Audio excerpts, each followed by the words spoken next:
Every day, your City of Tempe staff goes above and beyond to make sure our community gets the best possible services and the most for our tax dollars. But how good is good?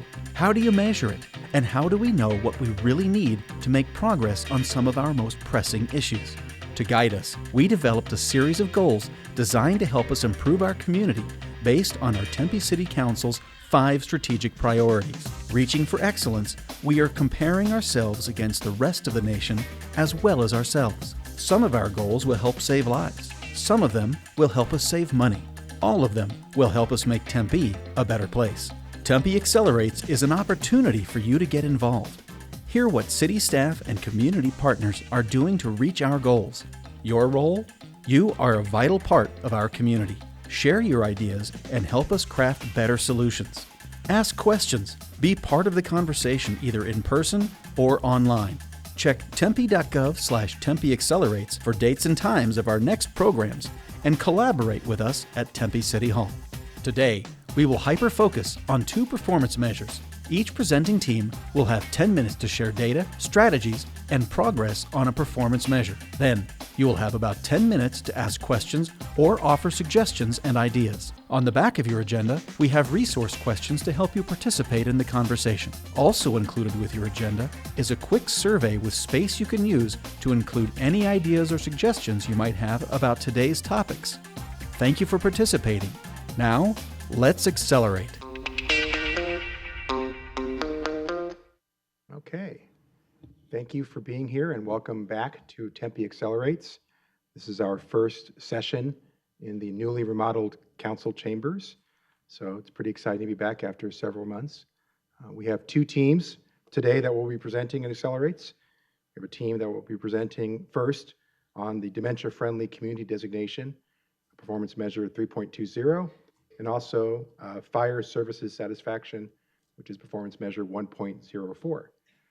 And without further ado, let's go ahead and turn it over to the team that's in place regarding dementia-friendly community. Thanks. Thank you. Good afternoon. My name is Allison Burke, and I'm a Human Services Supervisor with the Education, Families, and Community Support section of the Human Services Department. Hi, my name's Candace Hewitt, and I'm a Senior Social Service Coordinator on Allie's team. My name is Jan Doherty, and I am a Tempe resident, advanced practice nurse with Banner Alzheimer's Institute and part of the Dementia-Friendly Initiative. Our presentation today aligns with City Council Priority 3, Quality of Life, enhancing the quality of life for all Tempe residents and workers through investment in neighborhoods, parks, the arts, human services, and city amenities with an emphasis on equity and diversity. So how do we measure success? For this priority, the performance measure is achieve ratings of very satisfied or satisfied with Tempe's engagement and inclusion of those living with dementia, their caregivers, and their families, greater than 75% as measured in the community survey by 2025. So why does this measure matter? Well, every state and every community is aging. And as you can see on the screen, the dark blue indicates percent of the population that's 65 and older. And this is what it looked like in 2010. I'm going to click and fast forward to 2020. And you'll notice that the county or the country is aging quickly and will continue to do so over the next 15 years. There are almost 46 million people age 65 plus today. That's projected to increase to 73 million by 2030. And by then, 1 of every 5 people in the country will be age 65 and older. We have entered a time of profound and permanent change to the demographic composition of the United States. Every day, 10,000 boomers turn 65. By 2030, the U.S. will have twice as many people over the age of 65 as we have today. And why does this matter? Because age is by far the greatest risk factor of developing diseases like Alzheimer's disease and other forms of dementia. In fact, about 1 in 10 people over age 65 will be affected by Alzheimer's disease or related dementia. About 27% of people will be affected by age 75, and almost 40% of people over 85 will be affected. Not only will they feel the impact, but we suggest that there are up to 4 family caregivers, care partners, who partner with that person in this lived experience. So when we talk about dementia, we're really talking about an umbrella term, not a specific diagnosis. It's much like talking about cancer. It's a global word, and when we hear the word cancer, we will often ask the person what type. Same thing when we think about the word dementia, just global umbrella term, saying that if someone is having changes in memory and thinking abilities, and it's significant enough where it's affecting daily life, where they now need more help. As you can see from this graphic, there are many different types of dementia, perhaps up to 70 different forms. Alzheimer's disease is the most common type that's associated with initially loss of short-term memory. But there are other forms. Vascular dementia is caused by a series of small strokes, and it often coexists with an underlying condition like Alzheimer's disease, and often we call that a mixed dementia. Lewy body dementia is the third most common type of condition that we see under the dementia umbrella, and it features people who begin having problems with memory, but people who often start having motor symptoms that are very symptomatic, similar to that of Parkinson's disease, with added recurrent hallucinations, that is, seeing things that aren't there, often people or animals. And then finally, the final category is one we call frontal temporal degeneration, that really speaks to where the pathology could be striking in this person's brain. So that if it strikes the frontal lobe, this person is likely to have more changes in social functioning. Their behaviors become very different than in the past. And when striking the person's temporal lobe, they're more likely to have language difficulties. But as you can see, there are many domains that are affected in the person's brain that really will affect their overall functioning.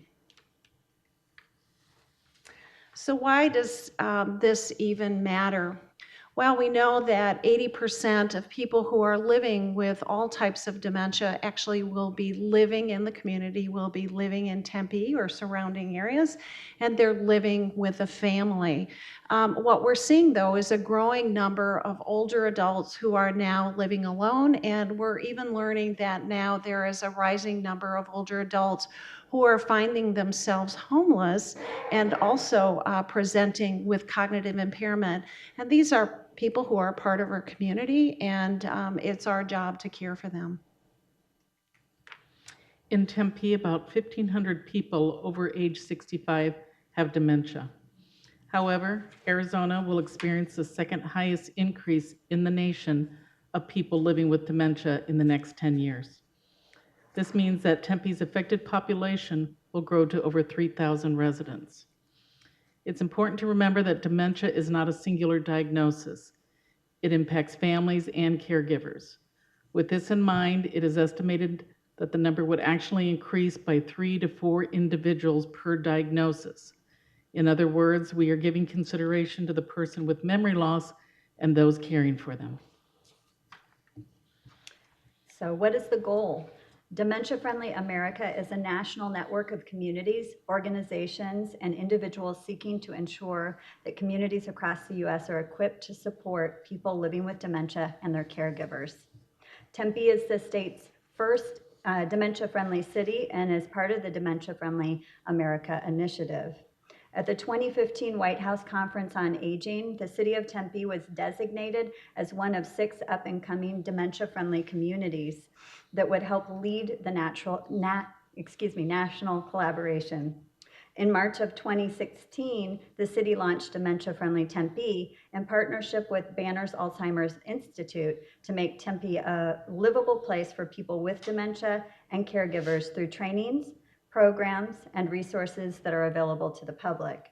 Now there are 38 states engaged in this work. I'm going to touch on a couple of the strategies listed on the slide.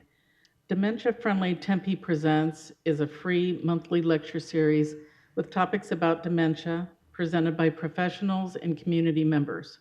The presentations are the second Wednesday of every month. Memory Cafe is a social place for people with dementia and their caregivers to gather. The group meets every Monday at the library. Video training is available to City of Tempe employees.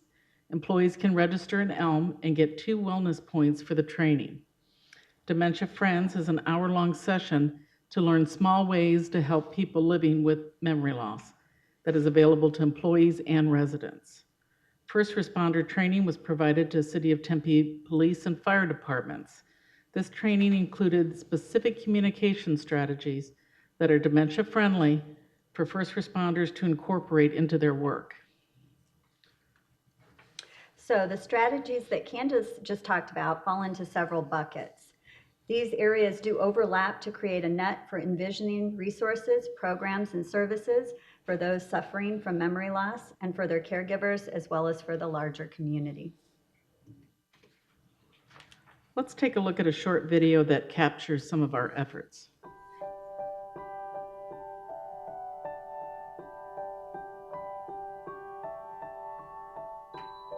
The topic of dementia is sort of what we used to deal with cancer or AIDS. It was a real hidden subject.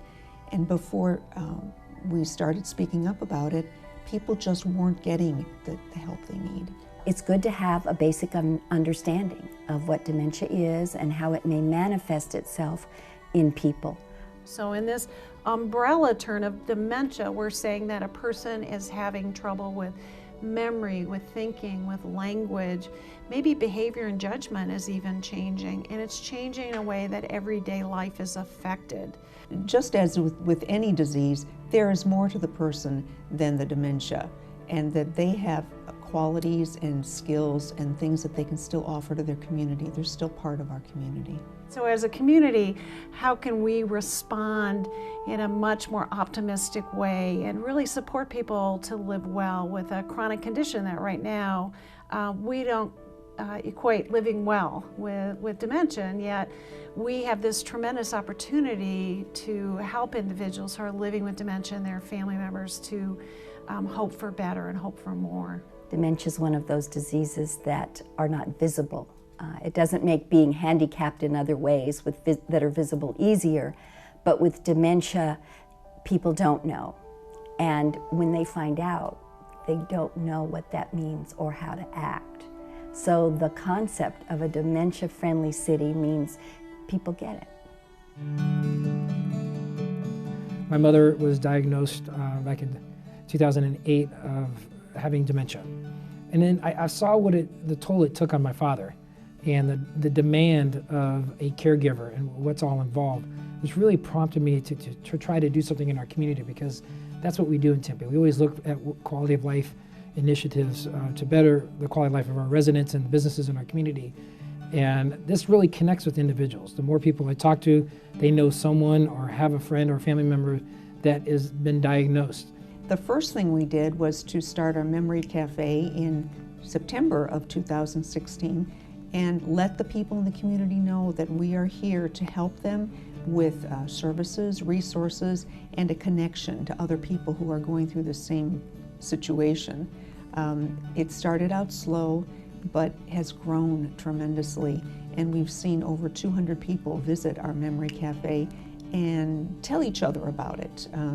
Neighbors, friends, family members share that information and how happy they are to find a positive resource. Let's circle back to the beginning with our performance measure, which is achieve ratings of very satisfied or satisfied with Tempe's engagement and inclusion of those living with dementia, their caregivers, and their families, greater than 75% as measured in the community survey by 2025. We can begin by taking a look at our outputs, which is the program attendance for 18-19 fiscal year. Memory Cafe, 1,710. Dementia-Friendly Tempe Presents, 325. Dementia Friends Information Session, 2,290. Dementia Champions, 12 individuals trained. Annual Dementia Friendly Tempe Summit, 181. First Responder Training, police 468, fire 190. So where are we now? The 2019 community survey results show that 56.3% of our customers that responded were very satisfied or satisfied with Tempe's engagement and inclusion of those living with dementia, their care partners, and their families. We're continuing to build on the successes and make refinements to improve programs and services by 21.7% so that we achieve the performance measure by 2025. We'd also like to acknowledge that we've had a significant number of non and neutral responders, so we're giving great consideration to how to reach the audience that possibly indicated a lack of awareness still. Additionally, Banner created measures as part of the Dementia-Friendly Tempe collaboration that was funded by the Tempe Community Council agency review process, and Jan's going to tell us a little bit about those measures. So it became really important for us to look at our customers and see what are they gaining from this, because in our original assessment, we saw that people just didn't know where to go. They didn't feel included, that business owners and community residents didn't know how to even communicate with individuals who are living with dementia. So since the time that we've been running our Memory Cafe, we've really begun to look at the impact that it has on those caring for the person with dementia. And specifically, we're looking at, can we reduce the amount of stress and burden that goes into caring for a person day after day, remembering that 80% of these folks will live at home for up to 8 years prior to residential care. We're also looking at the person who's living with dementia, as we have very dynamic engagement programs for them parallel to the support groups at the Memory Cafe.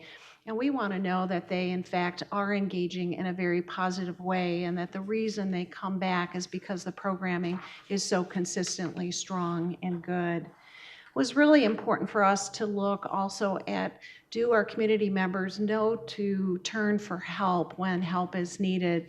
And originally in our original assessment, we saw that people didn't know where to go. They didn't know where to turn for help. And so in our Dementia-Friendly Tempe Presents lectures, where we address a variety of topics, we're measuring, do families now know, can they name at least one organization or agency that they can turn to find help? It was also important to us to do some measurement as we worked with first responders, and more specifically last year, as we put the entire Tempe Police Department through a virtual dementia experience plus Dementia Friends, we were able to go back and survey and see that people were able to successfully identify warning signs of dementia, and that they identified more successful strategies in communicating.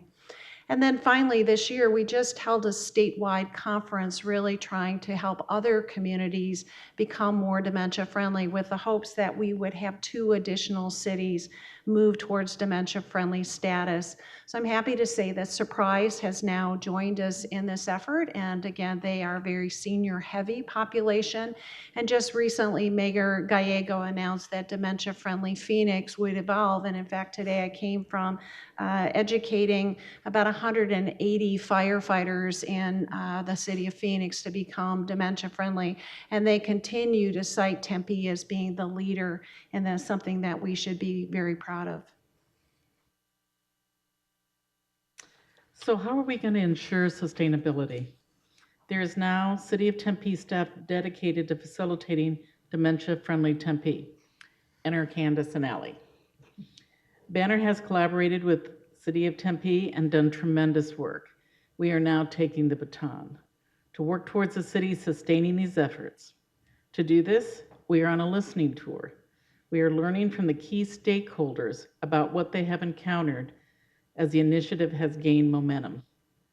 We are further exploring continued cultivation of key stakeholders, data collection, funding, staffing, and volunteer recruitment, all for the future sustainability of Dementia-Friendly Tempe. So we have 2 upcoming events where you can learn more and get involved, so that we don't continue to talk here. Please join us at the Tempe Human Services Day on March 21st. The Tempe Community Council and the City of Tempe for a day of fun and learning. There will be a kid area, as well as a lot of available services for folks to explore. opportunities for volunteering or learning about volunteering, and of course, we have to have food trucks there. Additionally, the 5th Annual Dementia-Friendly Tempe Summit is on March 28th. Join us there and also our dynamic panel of experts to learn a little bit more about living well with dementia, learn how science is redefining dementia and what that means to the lived experience. We have the flyers for both of these events at the back of the room if you're interested. And now we'd like to open it up to the audience for ideas that you may have on how we can reach our audience and inform more residents about our efforts, as well as answer any questions that you may have. And I'm going to go ahead and just flip one screen forward so our information is up there while we're talking in case you want to reach out to us later. All right, thank you very much. Greg is here with the microphone in case there are questions from the audience. Go ahead and raise your hand.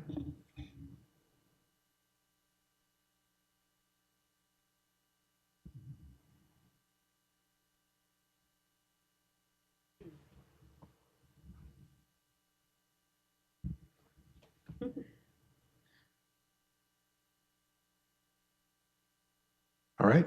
Yeah. Looks like there are no questions. All right. Thank you. Thank you very much. Appreciate it.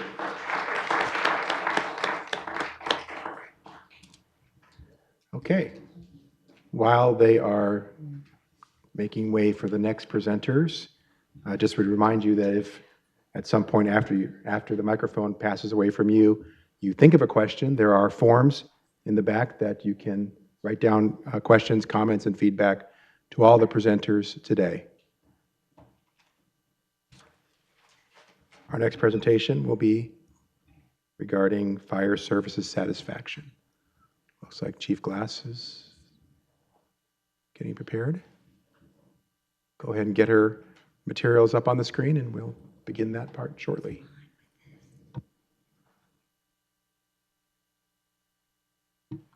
Okay, perfect.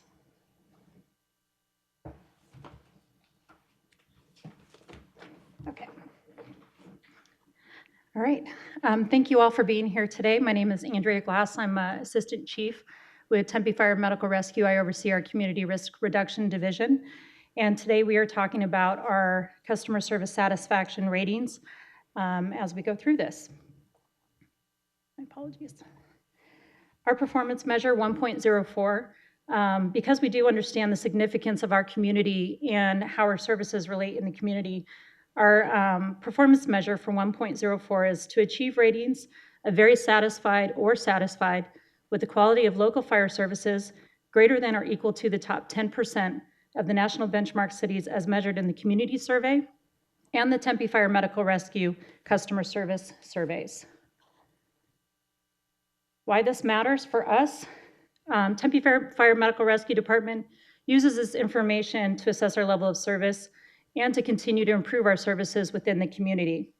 We understand that high satisfaction scores show how the customers feel when we've come to assist them and also assist us in making any future changes with our program management.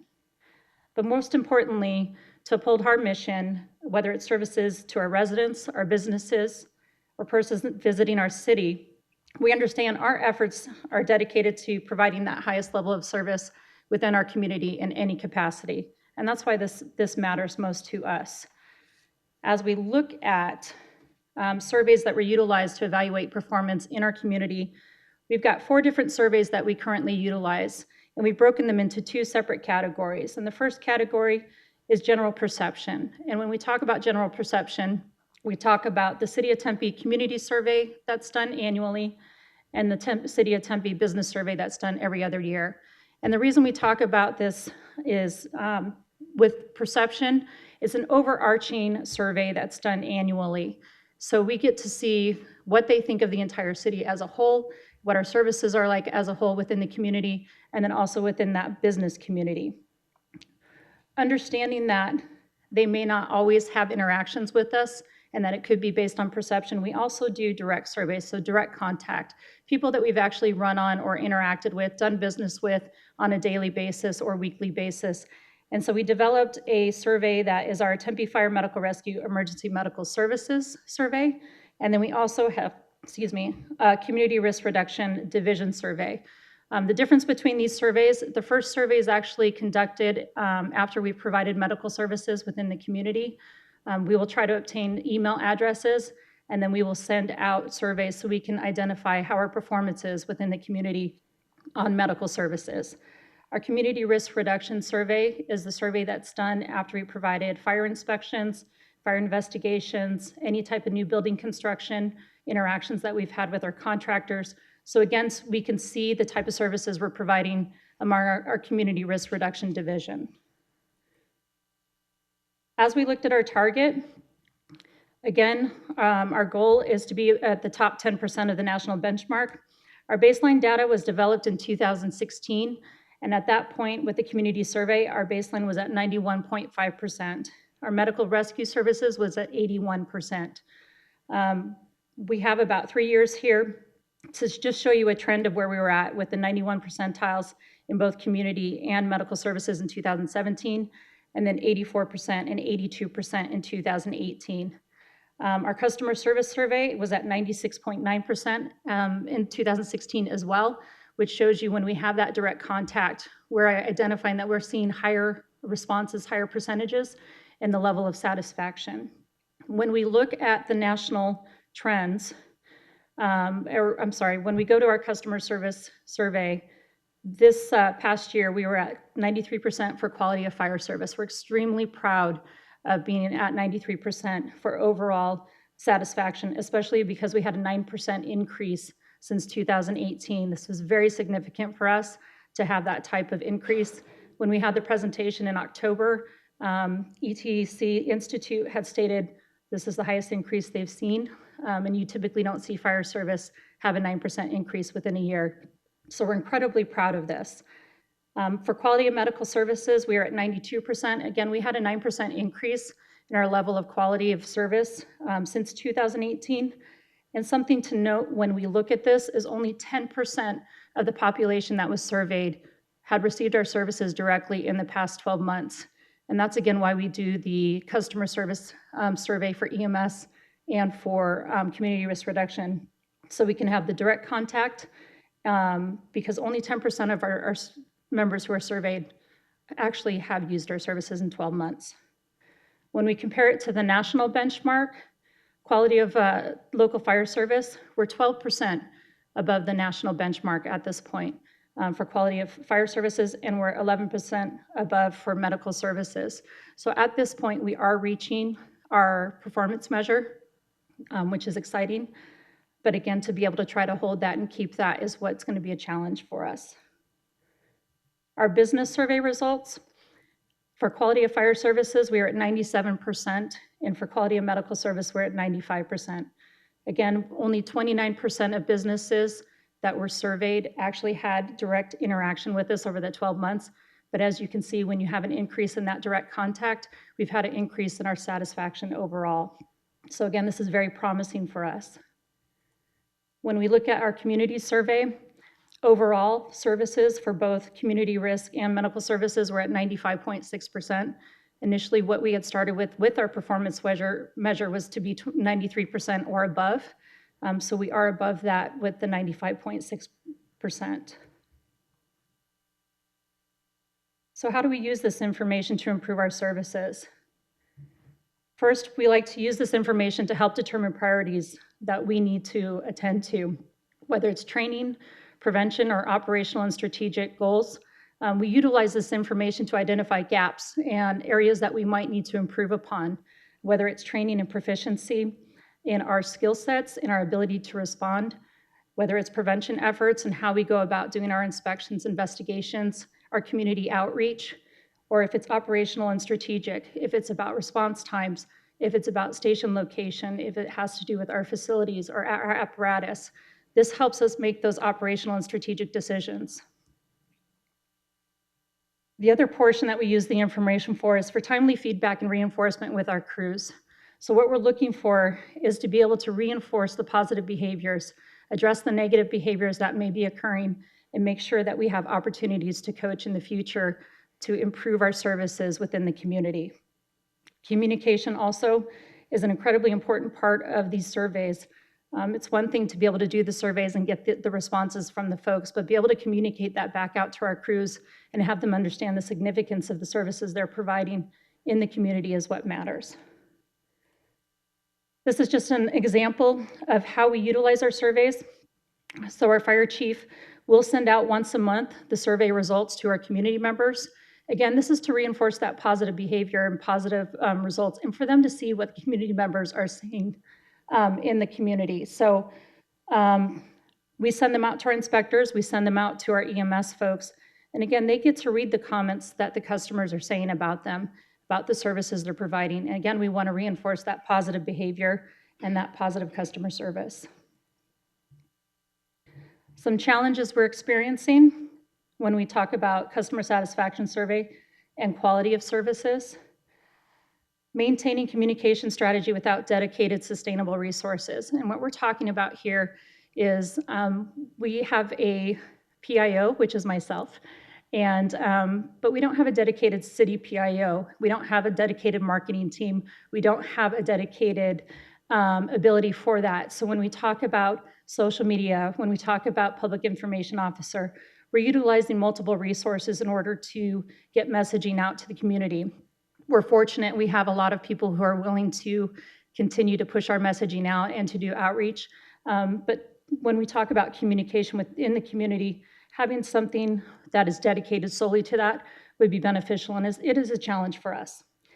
Workforce turnover, in the last 5 years, we've had a tremendous amount of retirements occur within our workforce. You have a shifting culture anytime you have retirements, and you also have generational perspectives that occur when we talk about new population coming in. We have population of our retirements going out. And so how do we communicate to the community and keep that level of customer service, the level of professionalism that we expect up as we transition potentially with our culture? Benchmarks for business and TFMR surveys. What we're talking about here is we don't currently have a national benchmark to gauge our business surveys against or our customer satisfaction or direct surveys to. So one of the things that we will have to do when we're looking at our own surveys is to benchmark year after year and see where we're trending and make sure that we're trending in the right direction, as we don't have a national benchmark for that. The business survey, with ETC recently starting the business survey, our hope is there will be a national benchmark with the business survey as well, since they will continue that, and then we'll be able to gauge how we do nationwide on the business side. And then maintaining a high satisfaction rating. We're excited about where we are right now with our level of satisfaction and customer satisfaction, but to be at 97, 95, 93, and 92%, you have very little area to go up, and you have a lot of area to go back down. And so what we want to make sure is that moving forward, we maintain that high satisfaction rating. We continue at the same level and slowly increase up and try to get as high as we can when it comes to satisfaction ratings. Some of the strategies that we've incorporated: public outreach, education to the workforce, and then addressing negative perceptions. These are some of the areas that we focused on when it came to strategies and trying to identify how can we improve our quality of service within the community. Public outreach is incredibly important to communicate our messaging, to communicate our purpose and our mission. Educating our workforce so they're aware that anytime we're in the community, they can reinforce that messaging. And then addressing any negative perceptions. That's one of the things that we always need to make sure we're communicating clearly and that we're identifying and addressing any of the negative stuff that comes in and in a timely manner. So what we utilized is we took from the community survey and we identified what are the main ways that our community are getting their messaging. And we identified some of the larger ones were the city website, TV news, social media, and email subscriptions. And so what we did when we were looking at strategies is we're trying to have an emphasis or focus our efforts on specific areas. One of the main ones, again, updating the website and making sure our website is current with information that's applicable and that's more desirable for engaging our community. Immediate response to media increase. We've spent a tremendous amount of time over the last year and a half, 2 years, meeting with the various media entities and then responding in a prompt way to any of the requests that we have there so we can get our messaging out into the local media. Increasing our use of social media. We have created a social media team. I'm horrible at social media. You can ask anybody. And so identifying people who are actually strong at using the social media to get our messaging out and to make sure that they see all the good things that we're doing in the community and that we're doing day to day. We started a recent quarterly newsletter. Our first edition was in February, and this is a joint public safety newsletter with police department personnel. And this is my shameless plug that if you would like to be a part of it, you can sign up for it on our Tempe website, our external website. There's a point, and we will have recipes from the firehouse in each of the editions. But it's a good opportunity to identify events that are coming up, public safety tips or topics for each month, and for the community to get to know us better on a personal level. And then the other portion that we're doing is maximizing public outreach opportunities, whether it's through the game night, the Halloween carnivals, the care event that is coming up, smoke detector walks in the community, or any other opportunity that we have to engage and be able to speak and discuss what our mission is and what we're doing so that they have a better understanding. Because again, when we talk about community survey, it's about perception, and it's about them understanding what it is that we do.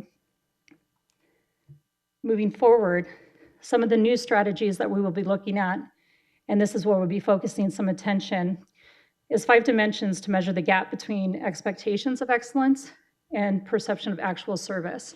And as we were researching, trying to look at what are some ways that you can maintain the current level of satisfaction and then improve upon it. And in doing so, came across the Rater model.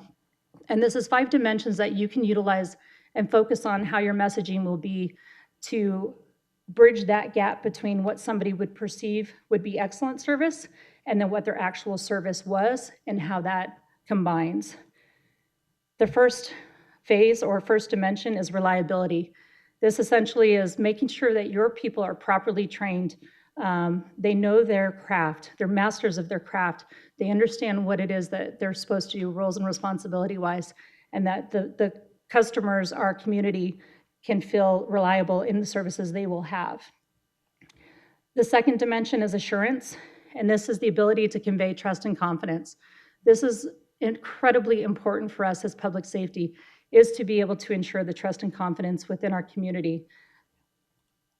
Tangibles, this is going to be your physical assets, your Station 7, how it appears, the fact that we were able to do that, our new apparatus, keeping them in good condition, our personnel, and professionalism and how they look, their appearance. These are the assets that people see. They're the tangibles that they see day in, day out. Empathy, and this comes back to our customer service satisfaction, the care and compassion that's shown, and this comes back to the direct contact surveys that we're seeing and the feedback that we're getting to make sure that our folks are empathetic, they care for our customers, and that they're providing that highest level of service. And then responsiveness. This not only is our response times, which is another one of our performance measures, but this also adheres to customer concerns, making sure that we are conveying what we need to convey, that we're responding to concerns in a timely manner. And at this point, we're focusing on getting back to somebody within the first day, hopefully within that first hour. If a customer complaint comes in, we're addressing it within that first day, first hour, so that they understand that we're working on it. If we don't have the answer right away, that we will get back to them shortly. So these are 5 of the dimensions that we'll be looking at, focusing on, and trying to keep and maintain and improve our quality of service in the future. So again, some of the challenges that we have, having dedicated people who can voice our opinion, message out, market, aside from us being out in the field, our ability to get everything that we need out there is going to be part of what we have moving forward. And again, trying to keep that highest level of customer service and keep that high rating is going to be a challenge for us in the future, but we're looking forward to maintaining and doing the things that we have. At this point, I would love some ideas to keep that high level of satisfaction. Any ideas for the future of how we can provide additional outreach or ideas for acceleration? All right. Questions, comments, feedback?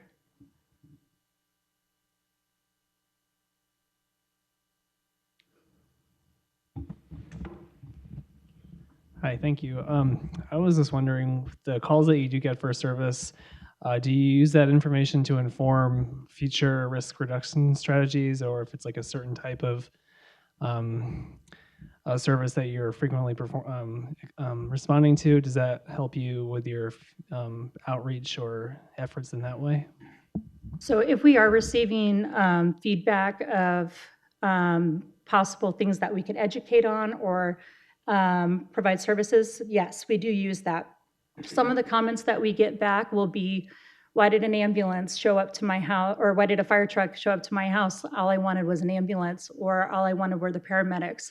So we can use some of those customer feedback comments to address some of our outreach to educate that we have 2 paramedics on every fire truck, or this is why you're seeing an ambulance and a fire truck show up on the scene, or if we're getting multiple complaints about something or multiple comments about something, then we can put some messaging out on our social media and on our website to explain why we have certain things the way they are.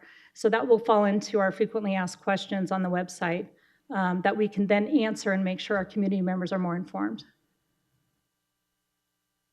Just an idea to possibly help in the future. When you get complaints coming in, to log those in some sort of system that would be citywide, so you know if the complaints are coming from someone who's just not happy with the city in general, maybe not you specifically, and having that sort of across the board view for information that's coming into the city, be positive or negative, so that way you can know maybe this is a hot spot for an issue or something, even if it's not specifically just aimed at you. And I actually think that would be a great idea, as we were recently meeting for the 311 topic and trying to figure out how we can better utilize 311 and some of the other areas.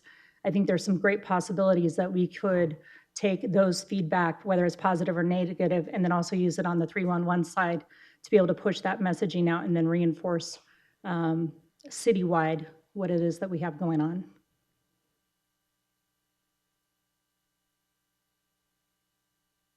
Other questions or comments? Andrea, could you tell me, of the total patients that Fire Medical Rescue serves in a year, what's your percentage of those who actually respond to the surveys that you give out? So I want to say in 2019, we compiled about 1,200 surveys, and we, for medical services, we're at about 20,000. So it's a small population, and that's one of the things that we're trying to increase is how many of those surveys are going out, how many people are responding, being able to get their emails accurately, but then engaging them in responding to a survey. Not everybody enjoys taking a survey, unfortunately, and that is one of the areas that we would like to increase and find better ways to get more participation of the folks that we do run on. Okay.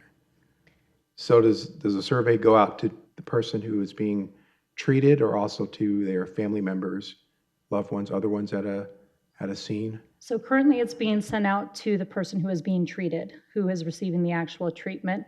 But I think that is an opportunity if we were able to send to the family members as well, because that is an area that how our services are perceived when you have somebody who's under duress or trauma could be significantly different than somebody who is witnessing or is a family member. So I think that would be an opportunity for us to also increase how we are doing.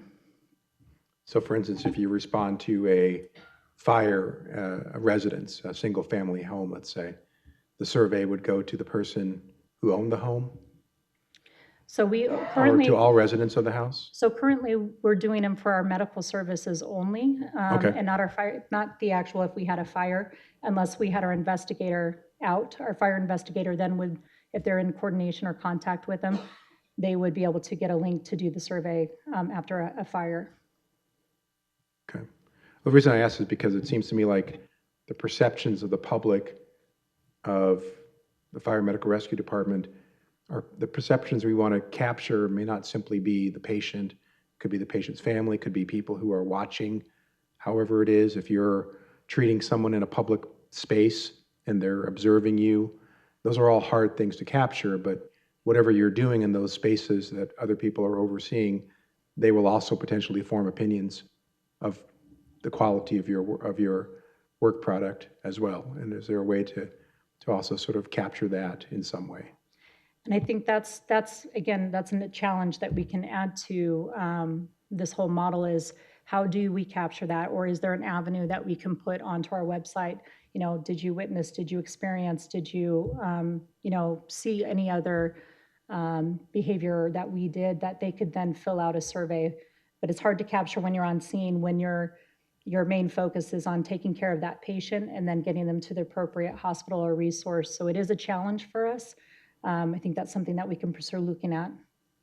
And in situations where, let's say, the fire medical rescue was doing CCR training or other types of education and awareness training, or in the community, like at schools and such, do you provide surveys after the fact to the audiences that attend those? So we actually did, when we did our lunch and learns for the opioid awareness, we did do a survey following that. What we wanted to see was the quality of education that we had provided, and then also identify other areas where people wanted education. And we actually had a tremendous response when we had the opioid awareness lunch and learn. We had about a 70% response rate on that. And then what was great about it is they did offer additional ideas or suggestions for education that they'd like to see rolled out in the future. So that's a great opportunity that we have utilized and will utilize in the future to get additional feedback on how are we doing, how do we do as educationally with our programs, and what other services would you like to see? Very good, thank you. Hi, Andrea, just a suggestion. In regards to increasing your response rate to your customer survey, we would recommend working with our What Works Cities group and our behavioral insights, because we can do some testing on which messages, which greetings that you use, which introductory statement is more effective than perhaps another introductory statement when you're asking for someone to complete the survey, and see what the behavior might be to increase your response rates. We would absolutely be open for that. Thank you.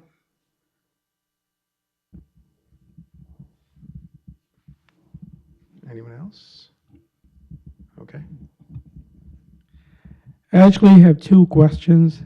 The first one is, what is your response time when you get a call? And the second one is, does the roadway geometry or traffic signals slow you down?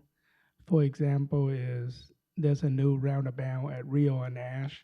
Would that slow you down, or would you change your way to get around? So currently, we measure response time at the 90th percentile for our accreditation. And our response times right now are at about 6 minutes total, and that's from processing call to time that you actually arrive on scene. So from the time the call is taken to the time you respond on scene, and that's for the first in company. And that's for our medical calls. For fire calls, we're typically around the 9 minutes for the entire call to get there, which is 3 engines, a ladder, and a battalion. And that's again at the 90th percentile. So what we're looking at is we try to get that response time in between 4 to 6 minutes, and that's our travel time. That's what we're in charge of. So that's typically where our response is when it comes to 90th percentile. Absolutely, traffic configuration will have an impact on it. The roundabout, we talked about traffic preemption and what we can do with that roundabout. And we identified that right now, keeping it as it is with that flashing yellow would be most appropriate, because we don't want to confuse the drivers and have everybody block up there. But we do work very closely with traffic and engineering when it comes to various changes in the streets, roadways, construction. Tempe streetcar right now, with all the construction that we have going on, we have to be very conscientious of the routes we're taking for response time. And so there's constant communication right now between Tempe streetcar folks, traffic and engineering, ourselves, police, to make sure that we keep response times going. The other challenge we have right now is we're looking at is all the high rises that are coming around and our response time going vertical. So not only going horizontally, but going vertically with the high rises. So that is something we're monitoring, and we're trying to make sure that we're being proactive with. All right, thank you. Anyone else? All right, appreciate it. Thank you, Chief. Thank you.